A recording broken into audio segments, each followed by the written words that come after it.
This is doctor Khanna from doctor Khanna's path care. Important ये है कि हमें ध्यान रखना है कि ब्लड शुगर लेवल्स कंट्रोल कैसे करें और इन ब्लड शुगर लेवल्स के हाई होने से हमारे ऊपर क्या क्या इफ़ेक्ट्स होते हैं, मदर पे भी और चाइल्ड पे भी।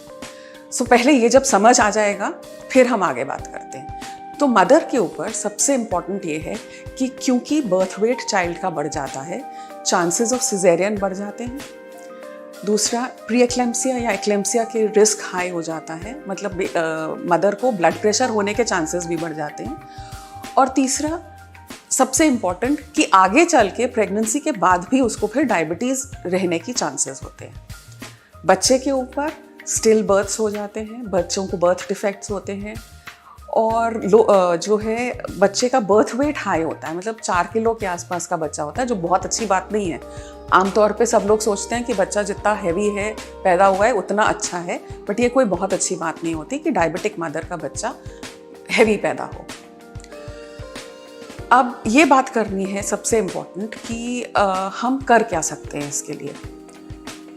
डॉक्टर आपकी जो है ओरल मेडिकेशन पे अगर आप पहले से हैं तो उसको इंसुलिन पे डालेंगे, आप इंसुलिन पे ज़रूर शिफ्ट हो जाइए, क्योंकि हमारे लिए सबसे इम्पॉर्टेंट चीज़ है कि ब्लड शुगर लेवल को हम नॉर्मल में रखना है हमने पूरे 9 महीने प्रेगनेंसी के दौरान, ताकि अगर हमारा ब्लड शुगर लेवल नॉर्मल है तो ये एक नॉर्मल प्रेगनेंसी की तरह निकलेगा, वरना ये एक हाई रिस्क प्रेगनेंसी की तरह निकलेगा।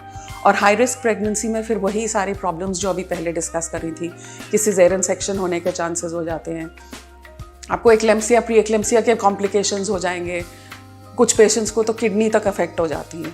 तो अगर आपको वो सब अवॉइड करना है तो आप सबसे इम्पॉर्टेंट अपना लाइफस्टाइल चेंज रखिए, जो डॉक्टर कहता है उस तरीके से खाइएगा।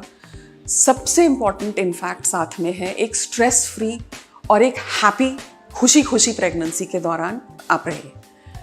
अब कौन से फूड हैं जो हम अवॉइड कर सकते हैं या खा सकते हैं?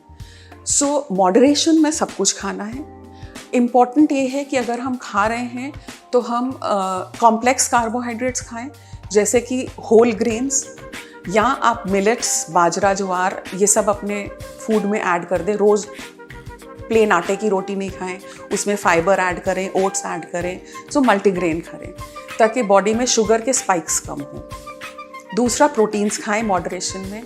और अगर स्नैक करने का मन कर रहा है बीच बीच में तो हेल्दी स्नैक्स लें, जैसे आप सनफ्लावर सीड्स ले सकते हैं, नट्स ले सकते हैं, चने ले सकते हैं, उबले हुए चने की चाट खा सकते हैं। तो ये चीज़ों पे स्नैकिंग करनी है।